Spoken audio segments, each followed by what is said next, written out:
If you clicked on the video, I'm going to assume two things. You're plus-sized and you want to sew.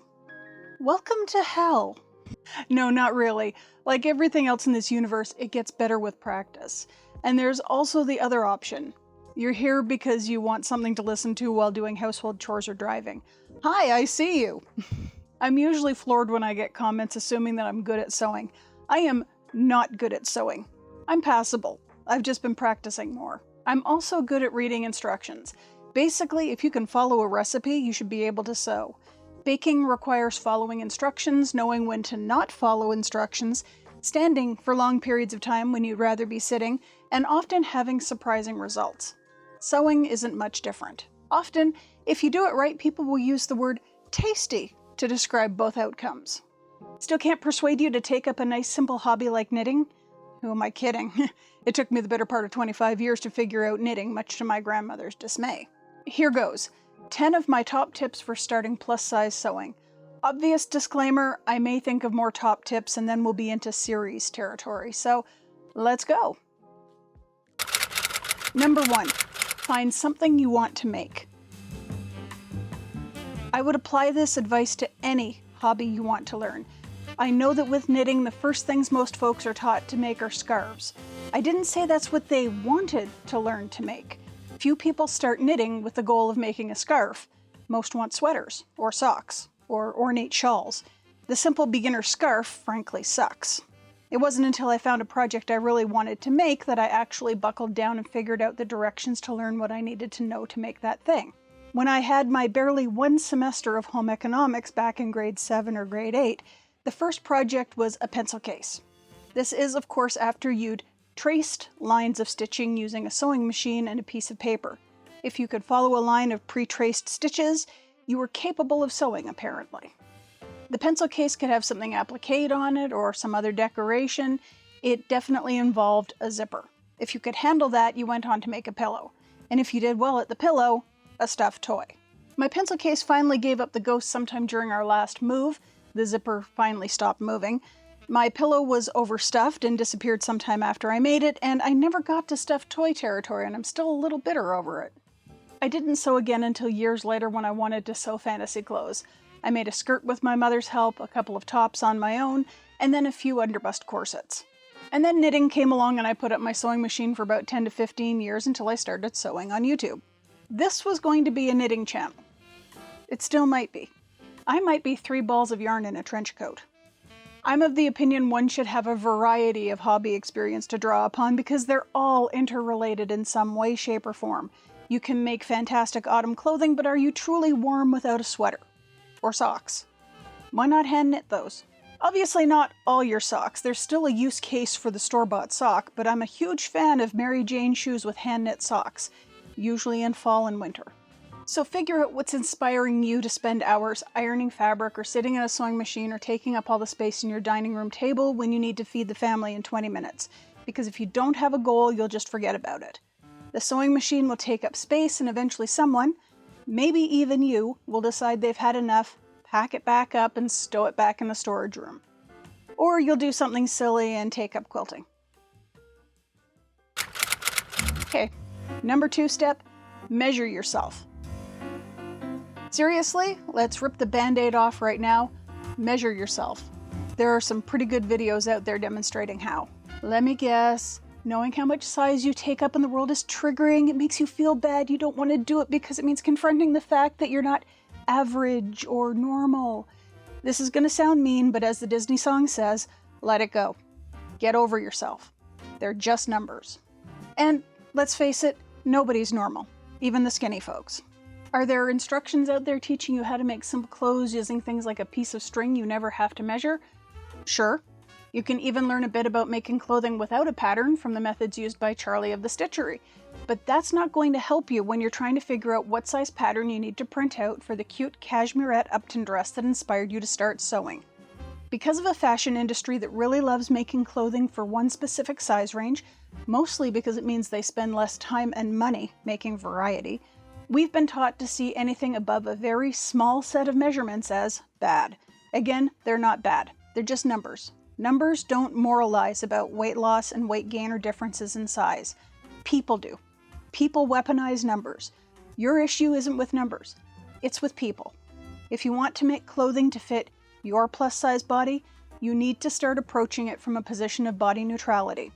My current measurements are a bust of 54 inches, waist of 52 inches, hips about 65.5 inches. Those measurements are, as always, subject to change. Would I like to be making a dress for a 40-inch bust, 34-inch waist, and 43-inch hips? Sure would. It's not happening right now, because this is the body I have, and it's the body I have to clothe.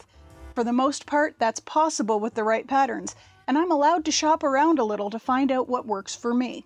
But I'm not going to be able to find those patterns until I know my measurements.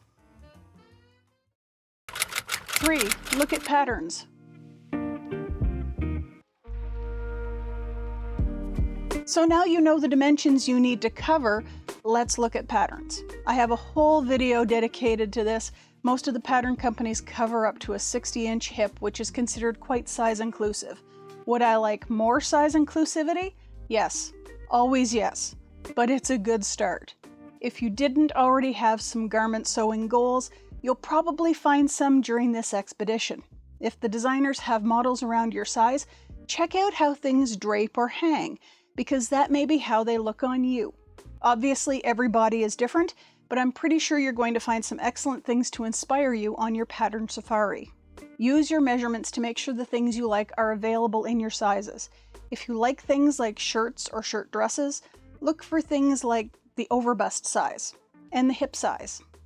You may notice that the size on the pattern doesn't gel up with the size you see in the department store or specialty plus size store. That's fine. We're not looking for size. We're looking for measurement numbers. That's all. Again, numbers don't discriminate. Look at things you like. Look at things you don't like. Maybe think of why. Maybe look at simpler patterns to start off with, things to ease you into sewing. Does the pattern give you a list of other things you'll need to have before you get started?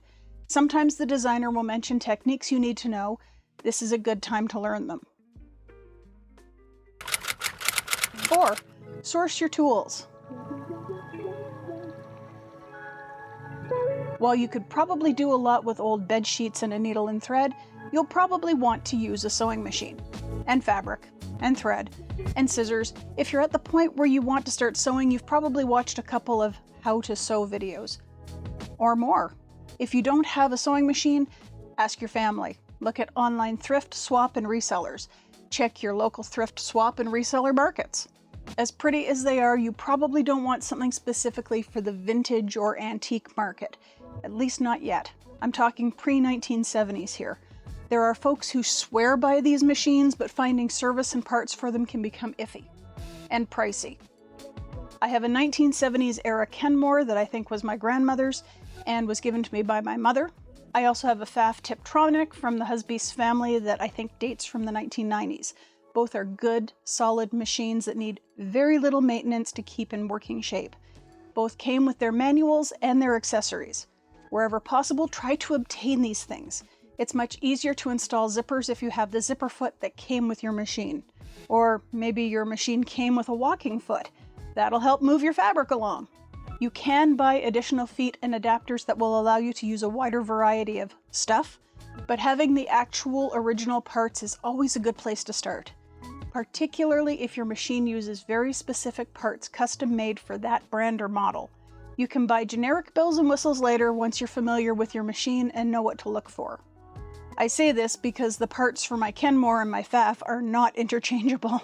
I have adapters that will allow them to use the same multi-pack of presser feet from Amazon, but the ones that work best are the ones that came with the machines. Next, RTFM.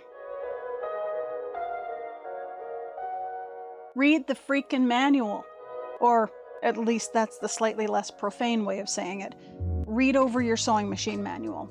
Figure out how to do simple things like thread it. More complicated stuff like specific stitches can be looked up afterwards, so you should always have your manual handy for reference. But for the day-to-day stuff, you'll want to know about it, so read the manual. I usually keep mine either in a drawer, pull-out desk tray, or a shelf nearby so I can refer to it. It comes in handy when I need to do a zigzag stitch on the Pfaff, or change something on the Kenmore. because 90% of the time it's just a straight stitch using the same tension.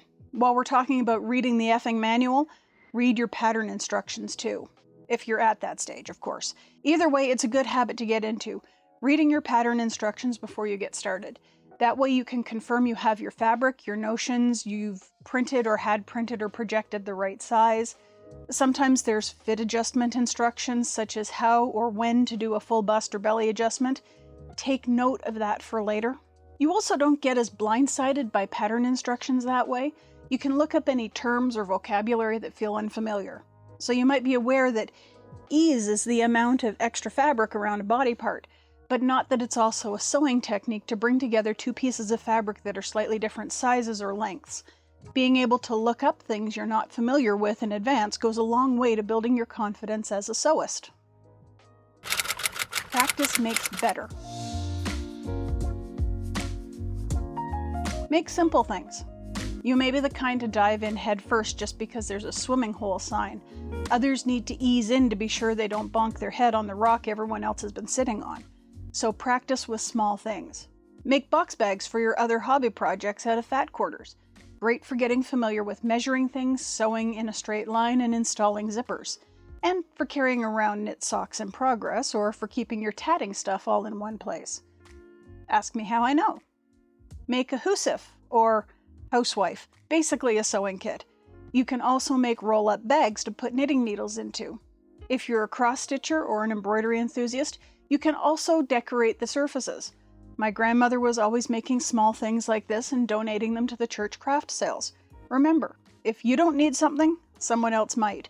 Churches, hospitals, nursing homes, and charities are often looking for small items, either for use or for sales. Cat toys are a good practice item and a great way to use up scrap fabric. Little baggies for catnip, pillows to bunny kick. You can give a cat a lot of fun with your scraps. Of course, that doesn't work if you don't have a cat, but you might know someone who does, and those cats will probably ignore you, let's be honest, but their owner will likely thank you. 18th century pockets are another great way to practice. It's also a good way to get comfortable with different woven fabrics and find out what you like working with, what you don't like working with. You might find quilting cotton's a little stiff, but poplin's just right. Velvet might drive you up the wall, but you love corduroy. It's just a matter of making sure you remember there's a directional nap so you get all the fuzzy pieces going in the right direction. It's also a great way to get used to using bias tape. And making bias tape. You can get a tracing of an extant pocket from the V&A Museum on their website, and there's a more modern update called the Utility Pocket. I have a basic pocket pattern based on the V&A pattern available through my Patreon and channel memberships, and there are also a few knitting patterns on there if memory serves.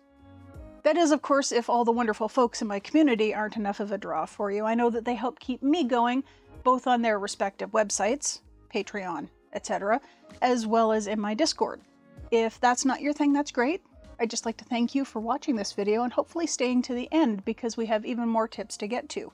So if you've booped the like button and made sure you've subscribed, we'll head to Locate and Watch YouTube Instructors. I'm not a teacher.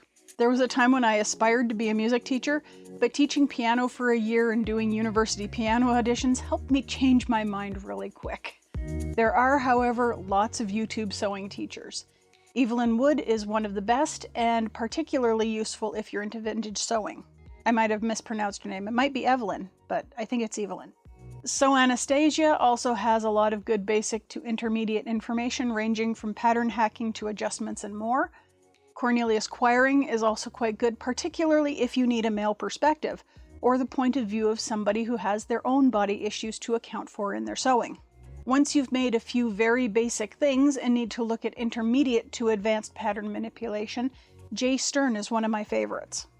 Also, many pattern designers have channels or content you can access regarding one or more of their patterns. So Cashmerette often has masterclasses for their club members. Charm does monthly how-to videos for their Patreon patterns. Muna and Broad have publicly available walkthroughs on how to put together some of their patterns. The information is fantastic, particularly if you plan to make those garments. Watching as someone else gives the instruction is just one more way to learn and absorb information, particularly if you don't have a family member or friend who can stand over your shoulder and give instruction. It's one of the reasons why I suggest you choose a modern pattern from a designer used to writing instructions for beginners. It's really tempting to go big or go home and pick up the poppy dress pattern for that va-va-voom factor. You might even get all the way through it, but for a first pattern or two, I'd choose a simple shirt or dress from a company like Helen's Closet or Cashmerette. Helen's Closet has some very simple designs and highly detailed instructions. The first pants I made were their Winslow culottes, and they were really easy and fit incredibly well. Mostly because they're just a skirt with legs, but don't tell Helen I said that. Jenny Rushmore of Cashmerette has written 2 books on how to sew for plus-size curvy bodies, Sewing the Curve and Ahead of the Curve. I highly suggest both books as they not only contain instruction and information, they also come with patterns to learn with. If buying them, either from Cashmerette's site or any other fine bookstore, isn't up your alley, I'd check your local library. All else fails, put it on your thrifting and used bookstore shopping list. I just prefer purchasing or library lending as they both support authors. As mentioned previously, many other pattern makers include or offer how-to videos alongside their instructions, so I recommend reading their websites carefully, particularly the pages where patterns are sold, to see what's included. I'm not recommending starting with an obscure Etsy designer or a historically accurate designer to begin with, because if garment sewing is a niche, historical sewing is a niche within a niche. Maybe make a few modern items, possibly with historical flavor or styling. Twig and tail is good for that, before trying something that might assume you have more practical knowledge than you do. When I started sewing again after my 15 or 20 year hiatus, I dove into Victorian and Edwardian sewing. The pattern designer whose patterns fit me assumed the person reading the directions had more experience than I possessed at the time. I had times when I really relied on my mother, and when she passed away, had a lot of questions for my sewing friends. Thankfully, Claudia of Retro Claude was able to very patiently explain a few things to me that Mum had missed, and thus saved at least 1 or 2 videos from me just pitching my fabric across the room and never coming back to it. I have enough experience now to know that what were tripping me up were fit issues, and modern patterns help me learn so much more about how to fit garments because adjustments are important. When I make a fun sewing video, it doesn't always turn out the way I want. And I don't want to gloss over it because I want you to know where I went wrong or where the pattern failed me or how I solved an issue. Take, for example, the Gilbert top by Helen's Closet. I was sure this top was going to fit me. I was losing weight. My measurements were slotted right into her sizing. What could go wrong? Plenty. I took an extra week to embroider the yoke, which was fun. Don't regret it for an instant. Unfortunately, the top was okay in the shoulders, barely fit my chest, and didn't fit at all in the stomach and the hips. I got a cute wrap top to throw over a t-shirt or a bathing suit, but that's about it. Fast forward to this year and I know just enough to be dangerous. So I reworked the neckline and facings to become a V-neck shirt, did a full bust adjustment and a full belly adjustment to get the extra width I needed across the front. Helen gave me all the information I needed in the pattern. By her estimates, my shoulders fit in her size 24. The next time I make a Gilbert top, I'll be starting there. Obviously, the Gilbert's size 24 is too small in the bust for me. I think it's a 52. So I do a full bust adjustment to make up for the 2-inch difference. That's the first place to start. I already know that it won't fit in the belly and the hips. Usually pattern makers recommend grading out using the other sizes in their pattern packet. I usually do that, but if I need to go even further, like in this case, I can do other adjustments. And that's how a pattern size 24 shirt becomes a me size shirt, just from fitting my shoulders and adjusting for everywhere else. I can't guarantee that'll work for every piece of clothing in your wardrobe that you want to make, but sometimes knowing how to tweak the pattern is the start of letting your creativity fly. The last tip I have for you today is probably the most important one. Take your time.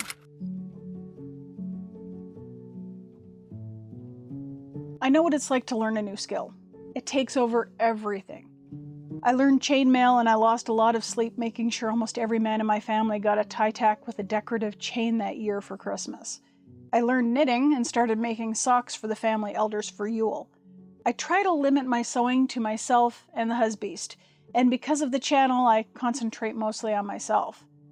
That doesn't mean that I haven't tried crunching a costume before an event. I've made myself a couple of corsets with about a 12 to 24 hour turnaround time in the past, sewing right up until I had to leave, and I realized I hate it. I took the entire 2-week stretch before a relative's celebration of life last year to try making a new wardrobe because I didn't have anything suitable to wear on the trip, and I didn't want to spend a lot of money at the local big girl shops. Probably not the best decision in my life. I've done some stupid things, and I'll probably do more in the future. But do me a favor and take the time you need to make something instead of seeing a close deadline and deciding to overdo it. Get out the old bed sheets and make a toile. Enjoy the process. Don't hurry and make mistakes. I mean, you can make plenty of mistakes while doing things at a recreational pace, but that's how we learn.